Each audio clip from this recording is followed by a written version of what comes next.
Hi, hey, how are you? New to zero-based budgeting and not quite sure where to start? Well, you stopped on the right video. My name is Brittany, also known as the Budgeting Biologist, and in today's video, I'm going to be sharing how to do a zero-based budget for all of my beginners out there. So if you are interested in this type of content, please consider giving this video a like, commenting, and of course subscribing to the channel. Your girl would appreciate it oh so much. Now let's hop into the video. So happy new year if you're watching this at the beginning of January. I know like a lot of people out there, including myself, the new year always feels like a time to get our affairs in orders, and that includes our finances. So what is a zero-based budget? So a zero-based budget is a type of budgeting system where every single dollar a part of your income has a place, whether that's going to fixed expenses, savings, variable expenses, sinking funds, whatever you want. Every single dollar that you get paid or that's a part of your income has a place. And I particularly like this type of budgeting because it really fleshes out in really specific detail where exactly your money is going. So when you reflect on the budget at the end of the month and compare what you budgeted to your actual, you can identify areas where you can cut back on. So for me, that's typically eating out, and areas that, maybe you can afford to spend a little bit more on. So that's why I particularly like zero-based budgeting. And there are lots of different budgeting methods out there. It's just that I feel like with zero-based in particular, you have just such a good overall picture of where every single dollar you are bringing in is going. So in addition to zero-based budgeting, I do want to talk about just another type of budgeting that you can incorporate into a zero-based system as well. And that is the classic 50-30-20. Where 50% of your budget goes towards your needs. So this includes things like your rent, groceries, gas, things like that. 30% is going to be your wants. So that's just general shopping, maybe eating out, going out, with friends or families. And then 20% goes to savings. So this is also another really popular style of budgeting that you can incorporate into zero-based budgeting, and I'm going to show you how. So first things first is I want to talk about, the numbers that I'm going to be using today. These are mock numbers, but I have a lot of videos where I do a zero-based budget using my real numbers, and I'm gonna link the latest one up in the card. So go ahead and check that out if you're interested in seeing, my real numbers for my budget. So I am basing these numbers off of basically the demographics of who's most likely to view my channel. And it's typically younger women who are most likely single and are living on their own. So that is what my numbers are going to reflect for a person kind of in that stage of life. In addition, I'm using numbers that are typical of here in the Washington, D.C. area. I live right outside of Washington, D.C. For many years now. So the numbers that I'm using are going to reflect that. And then also keep in mind, these numbers can change drastically depending on how close you live to the city. So previously, if you've been watching the channel for a while, I used to live literally right outside of Washington, D.C., like right on the Maryland, D.C. border. And of course, my expenses were a lot more than where I live now, which is more out into the suburbs. So keep in mind, all of that stuff can vary and change within your budget. Okay, so let's start off with income. So I believe the median income of my area is $69,000. So that's what I'm going to be working with more or less for income.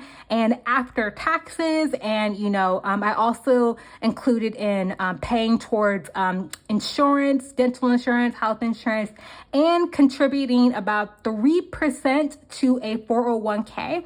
That comes out after taking into account all of that, about $4,000 per a month. And again, remember, income, of course, is going to vary drastically, and I just used the median for the sake of this video. So if we are having an income of $4,000 and we want to base it off of the classic 50-30-20, let's see what that's going to be like. So if we do 4,000 and we do that times 0.5, that means about $2,000 should be going towards our needs. If we are taking our $4,000 income times 0.3, that means about $1,200 can go towards our wants.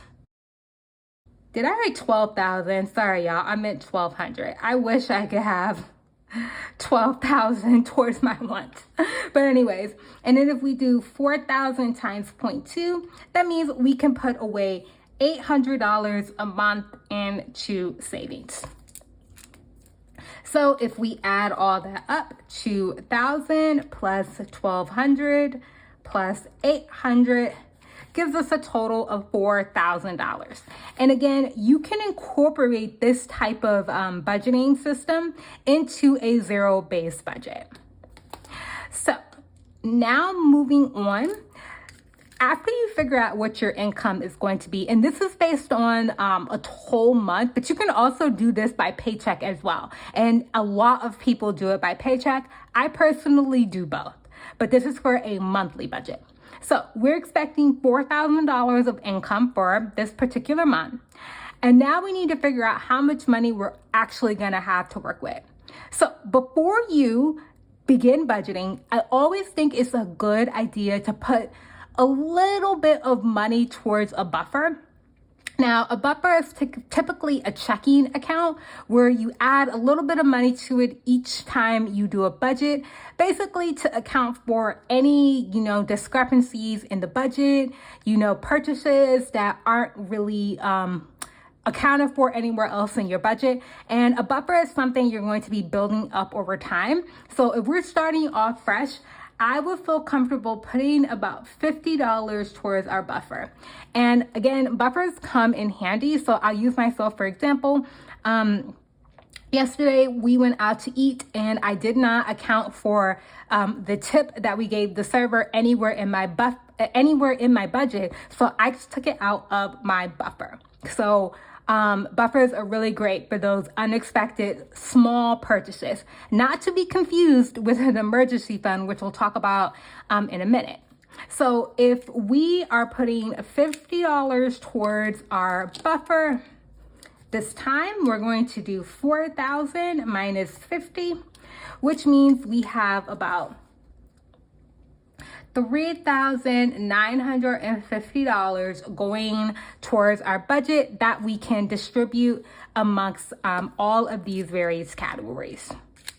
So I always think it's a good idea to pay yourself first and then try to live off of everything else. So we're going to start off with savings, of course, and based off of the 50-30-20, we could put about $800 towards savings. Okay, so how are we going to split that up, right? So I have a personal savings account, an emergency account, and this is the one where you want to be able to have, I would say, at least $1,000 for an emergency. And this is for like a tow, right? Your car got towed, or you got to suddenly get a new car battery, or the water heater in your house suddenly went out. That is what your emergency fund is for. Whereas personal savings can include anything from saving for a particular large event like a wedding, or your 3 to 6 month expenses. All those things I consider more towards personal savings versus emergency, where it's like a true in the moment emergency. So of our $800, what I'm going to put for in this budget, for example, would be, we're going to put, let's say, $400 towards our personal savings. And then we're going to put $200 towards our emergency fund. Again, so with this type of scheme, we're already 1/5 of the way to our goal of $1,000. The last category I'm including here is retirement. And I did include contributing to a 401k already in my income based on the median income of here in the Washington, D.C. area. But I always think it's great to have a separate retirement account, in particular a Roth IRA. Now, I'm not going to get into it too much, but basically what a Roth IRA is an individual retirement account that you can fund with post-tax dollars. That means when you go to withdraw the money at the appropriate age, you can withdraw that money totally tax-free. I recommend everybody get a Roth IRA. If I'm being totally honest with you, I have one. It's one of like the best ways to save for retirement, especially if your employer does not offer like a 401k or a 403b or whatever. Try to get you a Roth IRA.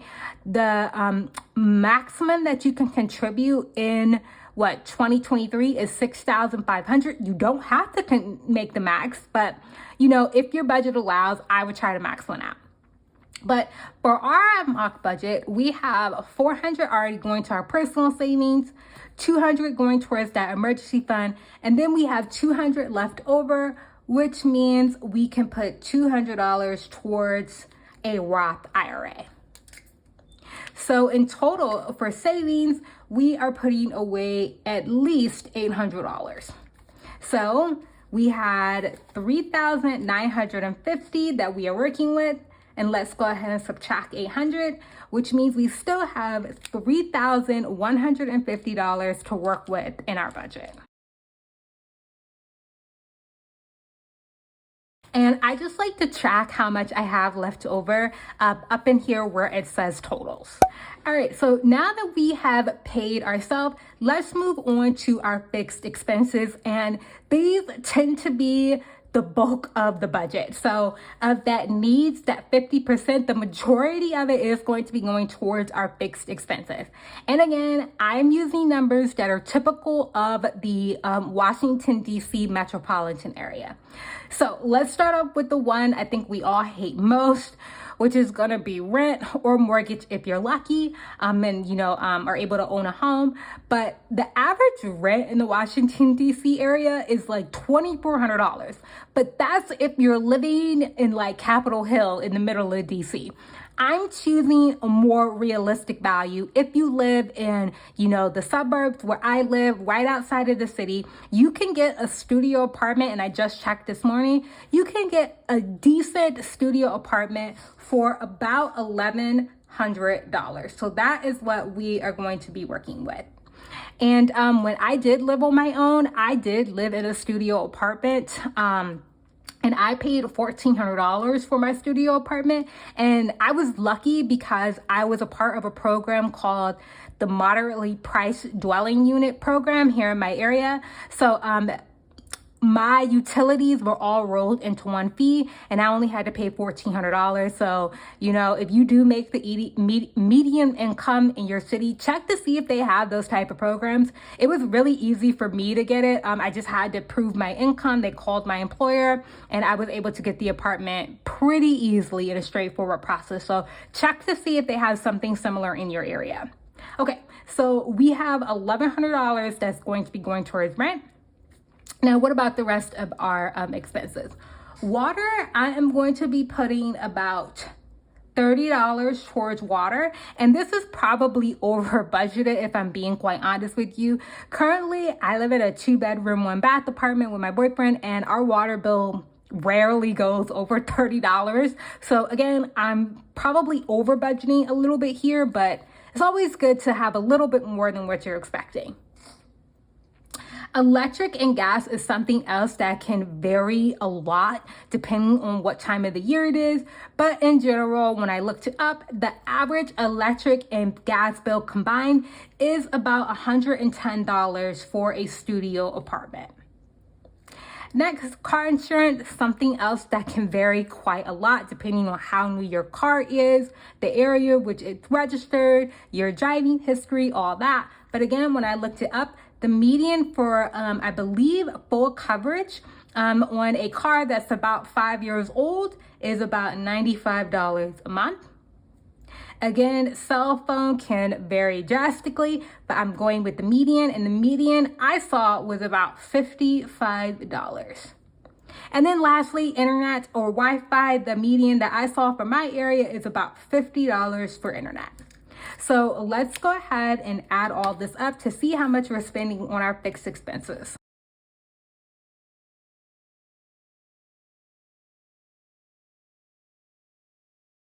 So in total, we are spending $1,440 on our fixed expenses. And it's crazy when I was looking up, median rent prices for a studio apartment, it's just shocking to me how much more you pay depending on what area of the country you live in, right? Like here in the DC area, getting a studio for about 11 to 1400, that's still a decent deal. But I saw areas of the country where like getting a studio apartment was like $2,000 plus, right? And then other areas where it's like $600. So it's just crazy to me how much, rent can vary and we're all getting the exact same thing. But all right, so moving on. So we had $3,150 left over after we did our savings. And if we subtract 1,000, wait, let me make sure I got the numbers in right. So 3,150 minus 1,440 leaves us with $1,710 left over for basically everything else. And if we go back to the 50-30-20, right now, we said we could put $2,000 towards our needs, which are also known as our fixed expenses. We put 1,440, but that's because I left out two key categories that are absolutely going to be a part of your needs, and that is groceries and gas or travel expenses. So let's move on to groceries. So again, this is going to vary depending on where you grocery shop, what type of diet you do, things like that. When I was living on my own, I was spending around $180 a month on groceries. And that's because, guys, I'm cheap. I pretty much only shop at Aldi, and I make a lot of really cheap meals with chicken thighs, chicken legs. I didn't eat a lot of red meat. That's how I was able to keep my grocery bill so low. But we're in 2023, and let's be real, inflation has happened.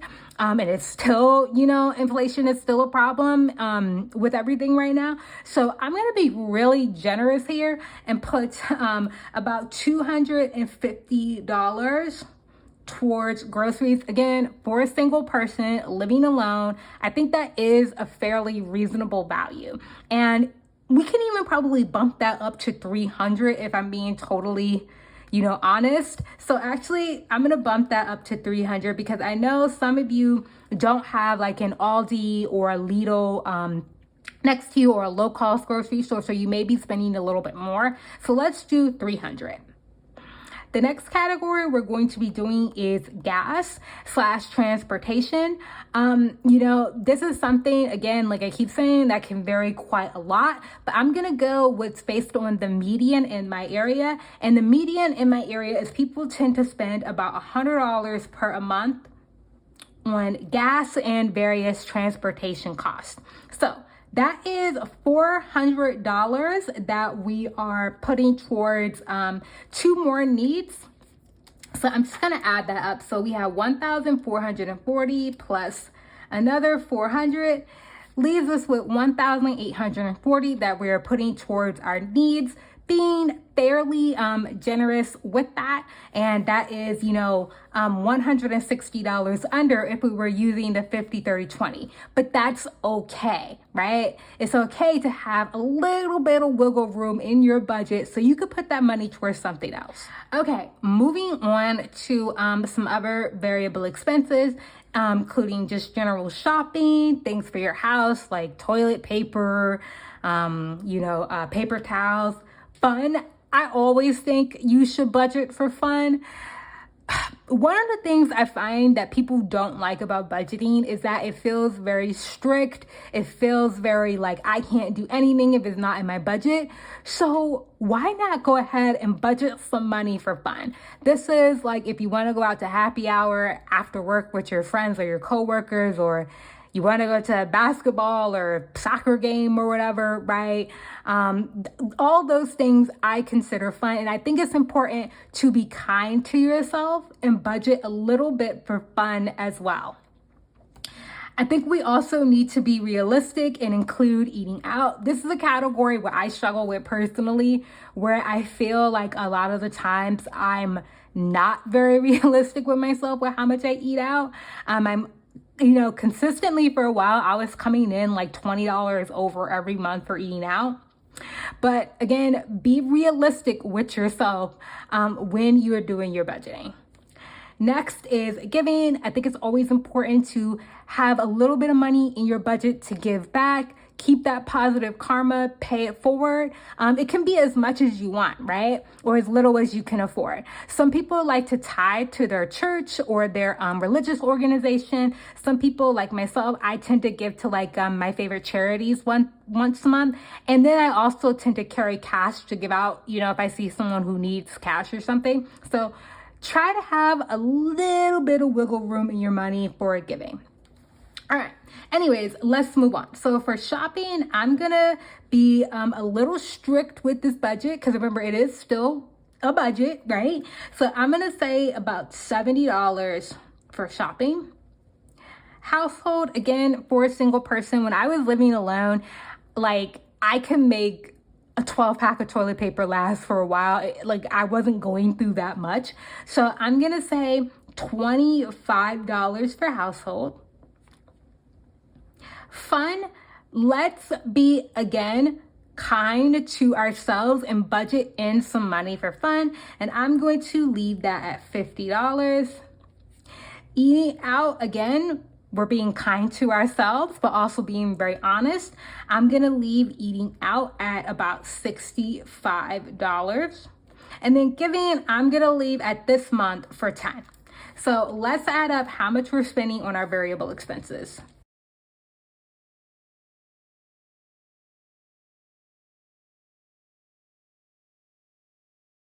So for our variable expenses, that is going to add up to $620.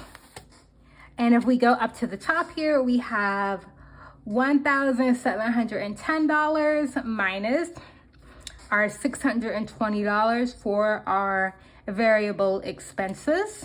So if we do 1,710 minus 620, that leaves $1,090 left over for everything else.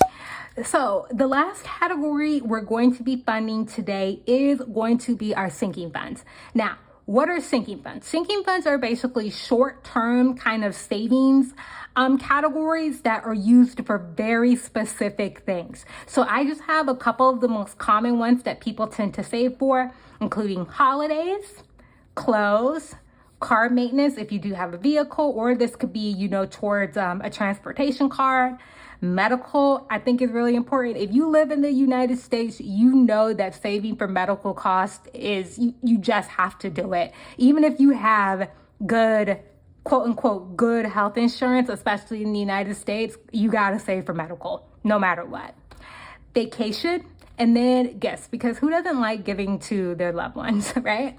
So again, we have, in this fictional scenario, we have $1,090 left over to put in our sinking funds. And remember, we don't have to put all of this in our sinking funds, right? We can be a little generous and think about maybe putting more into our savings, right? That's why I love zero-based budgeting, because there is so much flexibility. Okay, so for this example, we're going to be putting $100 towards gifts. We're going to do $200 towards medical because, like I said, unplanned medical expenses is one of the things that, gets Americans in particular into debt more than anything else, I believe, is unplanned medical expenses. So we're going to make sure in this fictional example, we are funding that sinking fund. So that's $300 already. So we have $790 left over.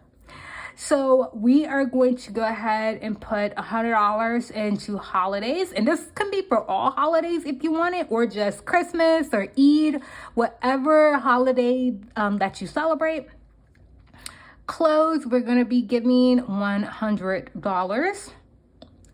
Car maintenance / transportation, again, unplanned car maintenance, car emergencies is another thing that tends to get people into debt very quickly. We are going to be putting, I guess, let's do $50 towards car maintenance, and then vacation, because again, we got to be kind to ourselves, guys, and go on vacation. As long as you start planning and saving early, vacations can happen. And we're going to do $75 towards vacation. So if we add up how much we're putting onto sinking funds, we're going to do $100 for holidays, $100 for clothes, $50 for car maintenance, $200 for medical, $75 for vacation, and $100 for gifts. That leaves us with $625. All right, so we have $1,090 left over from our, after paying for our variable expenses. So if we do 1,090 minus 625 is going to leave you with $465.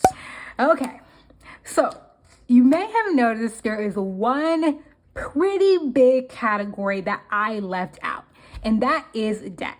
And the reason why I left out debt is because out of everything I'm talking about in my budget, I feel like debt is what is going to vary the most from person to person. Some people with student loans, some people it's going to be credit card debt, some people it's going to be medical debt like they talked about earlier, some people it's going to be a personal loan or a business loan. So debt is the one thing that when I was thinking about how to do this, incorporating debt into my budget, I felt was going to be the most difficult. To set up a fictional example. So in our example, we have $465 left, and I'm just going to kind of blanket say that $465 in our fictional scenario is going to be going towards a student loan payment. Student loan payment. So we're going to say 465 is going towards that, or that can be $465 going towards a car payment, or any debt you want to insert into that space. You need to make sure you are accounting for in your budget. So if we do $465 we have left over minus the $465 that in our fictional scenario is going to be going towards a student loan or a car payment, that is going to leave us with $0 left over, completing our zero-based budget. And just like that, guys, you've seen how to very easily do a zero-based budget. And like I've said multiple times in this video, I am aware that in this scenario, there are lots of things that I didn't consider that are gonna vary from person to person to person. It is a little difficult to account for all that variability in one single video, but I hope you guys got the idea. Budgeting does not have to be complicated. You can also set this up digitally, which is what I've moved to. And again, I will link that video up in the cards if you want to see how to do that, you know, in a digital version as well as pen and paper. But again, budgeting does not have to be difficult. It can be as easy and simple as you want it to be. It really comes down to having a really good idea of what your income is going to be month from month, what your total expenses are going to be, and incorporating making some payments towards debt if you have it. And that's really it. So, okay, y'all, I'm gonna go ahead and end the video. If you did enjoy this video, please consider, again, giving it a like, commenting, or of course, subscribing to the channel for more of this type of content. I did take a break for the majority of December uploading videos, but I'm happy to be back and uploading more content on my channel, and I hope to see you soon. Bye.